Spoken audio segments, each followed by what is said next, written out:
அன்பு உள்ளங்கள் அனைவருக்கும் வணக்கம். நான் உங்கள் VP செல்வன், குமரியில் இருந்து. காதல் அது ஒரு வார்த்தை அல்ல, ஒரு உணர்வும் அல்ல, அது ஒரு பயணம். காதல் வந்தா உலகம் மாறிடாது, ஆனா நம் உலகத்தை நாம் தான் மாற்ற ஆரம்பிப்போம். எவ்வளவு சண்டை நடந்தாலும், போடா போறேன்னு சொன்னாலும், அவருக்கு பிரிவு வரக்கூடாது என்று நம் உள்ளுக்குள் நடக்கிற பயமே உண்மையான காதல். காதல் நல்லா இருந்தா அது வாழ்க்கையை அழகாக்கும். தவறான மனிதரிடம் இருந்தா அது நம் வாழ்க்கையை படுகுழியில் தள்ளிவிடும்.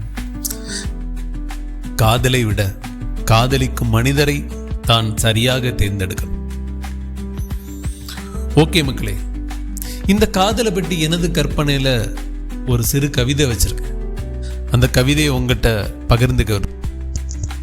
கரை சேரா ஓடம் நான், தொலைதூர பார்வை நான், உன் கையை பிடித்து கரை சேர நினைக்கிறேன். மழையில்லா பூமி நான், நீரில்லா கேணி நான், மலைமேகம் உன்னை நான் எதிர்பார்த்து இருக்கிறேன். காற்றில்லா மூங்கில் நான், வார்த்தையில்லா கவியும் நான், பூங்காற்றாய் நீ வந்தால் கவிகள் பல படைப்பேனே. ஒளியில்லா நிலவும் நான், உயிரில்லா உடலும் நான், என் வாழ்வில் உயிரேற்றி உயிர் தந்து காப்பாயா. நன்றி, வணக்கம்.